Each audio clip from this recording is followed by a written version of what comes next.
Kesalahan di situ, karena gimana nggak kaget, saya sekian lama sudah meninggalkan yang namanya baca-bacaan bahasa Arab, dan berusaha untuk tidak mengingat-ingat lagi bacaan-bacaan hafalan gitu ya.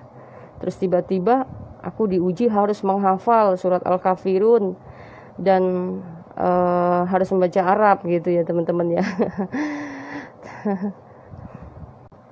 Tapi tidak apa-apa sih sebenarnya, nggak masalah, itu wajar, aku kaget itu wajar. Tapi kalau untuk coba lagi sekarang, kayaknya ada deh teman-teman, saya beberapa ayat yang masih saya ingat lagi gitu. Kalau saya mau baca lagi ya akan saya coba deh.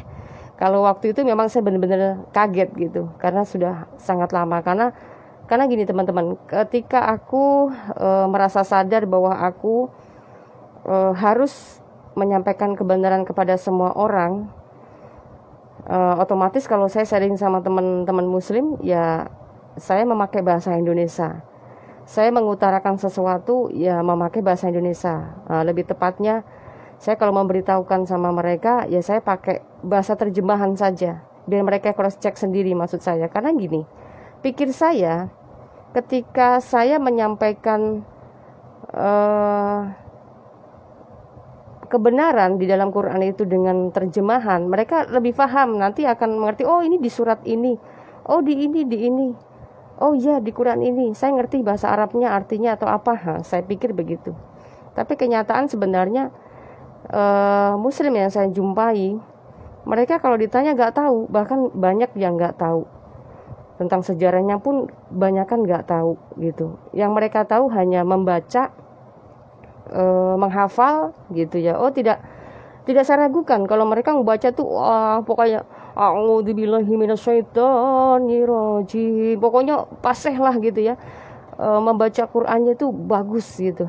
Karena apa? Setiap hari-harinya itu dilantunkan sama mereka gitu. Tapi sayang sekali ketika diajak diskusi secara langsung, mereka lebih nggak tahu gitu. Masa sih gitu. Lebih banyak yang nggak percaya. Nah itu teman-teman ya, sedikit saya beri lebih saya klarifikasi mengenai kesaksian beberapa waktu yang lalu. Tapi sekali ini saya mau coba nih, saya mungkin masih menghafal lah ya beberapa ayat hafalan yang dulu pernah saya hafalkan, sempat saya hilangkan, tapi saya akan mencoba untuk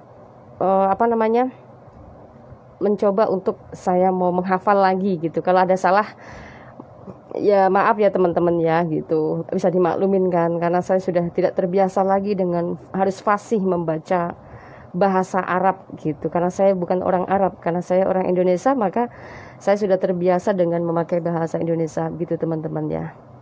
Ayo kita coba dulu. Oh ya, saya akan tutup mata dulu ya teman-teman, yang nanti dikira saya nyontek atau membaca gitu ya. Saya akan coba tutup mata saya supaya teman-teman juga mungkin bisa melihat kalau aku tidak nyontek gitu ya. Bentar ya. Nah, teman-teman, mataku sudah tertutup rapat ya. Ini tidak ada celah untuk saya melihat. Nah, saya akan coba menghafal doa surat Al-Falaq kali ya. Bismillahirrahmanirrahim. Qul huwallahu ahad, Allahu somad, lam yalid walam yulad walam yakullahu kufuwan ahad. Terus lagi aku mau baca surat An-Nas kali ya. Bismillahirrahmanirrahim. Qul a'udzu birabbin nas, malikin nas, ilahin nas, min syarril waswasil khannas, alladzi yuwaswisu fi sudurin nas, minal jinnati wan nas. Terus apalagi ya, surat Al-Asr kali ya. Coba dulu. Bismillahirrahmanirrahim. Wal asri innal insana lafi khusri illal ladzina amanu wa 'amilus solihati wa tawassaw bil haqqi wa tawassaw bis sabr. Nah, terus apalagi ya? Oh, surat Al-Kafirun kali ya. Coba aku mau coba lagi surat Al-Kafirun yang kemarin sempat aku salah gitu ya. Bismillahirrahmanirrahim. Qul ya ayyuhal kafirun la a'budu ma ta'budun wala antum 'abidun ma a'budu wala antum 'abidum ma 'abadtum wala antum 'abidun ma a'budu lakum dinukum waliyadin gitu. Ada beberapa ini yang ini mungkin yang terlalu saya ingat tuh ini, yang lain mungkin nggak terlalu ingat ya. Tapi gini loh teman-teman, dulu aku ya ketika membaca bacaan juz amma, saya selalu mengawali dengan surat Al-Fatihah. Karena apa? Iman saya waktu itu saya selalu merasa kalau aku sudah baca Al-Fatihah itu baru afdol surat-surat yang lain gitu. Walaupun surat Al-Fatihah itu bukan juz amma, tapi surat yang memang harus dilakukan terlebih dahulu karena di dalam surat Al-Fatihah itu memohonkan sesuatu petunjuk begitu. Oh ya teman-teman ya, aku juga ingat nih dulu ketika aku sholat, habis sholat selalu aku suka berdoa begini untuk kedua orang tua saya. Doanya begini, Bismillahirrahmanirrahim. Allahumma gfirli dzunubi wali walidayya warhamhumma khamma rabbayani shogiro. Begitu. Nah, terus lagi untuk doa wajib, saya setiap kali habis sholat, saya juga berdoa untuk dunia dan akhirat. Begini bunyinya. Bismillahirrahmanirrahim. Rabbana atina fid dunya hasanah wa fil akhirati hasanah wa qina adzabannar gitu. Nah, saya rasa cukup itu dulu ya teman-teman ya, kita aduh sakit sekali mata.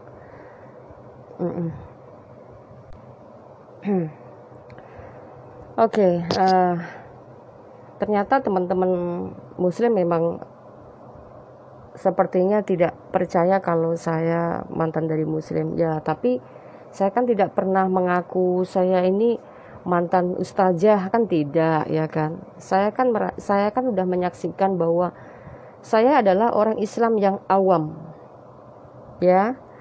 Saya bukan mengakui di media saya ini sekolah di pesantren ini, sekolah di ini, saya dapat gelar ini gitu, tidak. Kesaksian di dalam kekristenan itu tidak boleh ditambah-tambahi, tidak boleh rekayasa, tidak boleh, karena kesaksian kita ini akan dipertanggungjawabkan di hadapan Tuhan.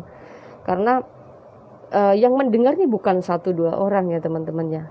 Yang mendengar ini seluruh dunia, pasti dunia akan menyaksikan apa yang saya saksikan begitu. Jadi saya tidak mau bersaksi dusta seperti halnya teman-teman kita yang mu'alaf gitu ya. Saya perhatikan kok mereka ini kebanyakan malah justru berlebihan gitu ya ngomongnya. Ada yang ngaku bilang katanya ada yang mualaf terus ditawarin uang 100 miliar agar bisa balik lagi ke Kristen begitu. Kayaknya nggak ada kayak gitu. Saya rasa gereja nggak ada yang punya uang segitu ya. Ini teman-teman pernah tahu kan siapa namanya? Nah, saya tidak menyebutkan, teman-teman pasti tahu lah ya. Itu sudah viral banget ini. Seorang mualaf yang bermata sipit ya, yang kita kenal dulunya tuh itu orang kafir gitu ya. Dia meninggalkan kekafirannya dan menjadi seorang mualaf yang katanya ditawarin uang 100 miliar untuk balik ke Kristen. Terus untungnya apa? Banyak yang nganggur loh, orang Kristen aja banyak yang pinter gitu. Ada banyak yang memang benar-benar seorang hafiz Quran terus dia justru keluar dari Islam dan masuk Kristen, itu banyak loh. Terus ngapain kita mau nyari orang yang gak berguna begitu, dibayar 100 miliar pula, astaga, ini mah orang kelewat dustanya gitu. Nah itu teman-teman tadi dari awal sebenarnya saya udah bilang gitu ya, ketika saya masih di Muslim juga seperti itu. Jadi kayak semacam apapun kita anggap wajar, karena apa, kita gak punya patokan kita tuh harus kemana. Kita percaya kepada Tuhan, tapi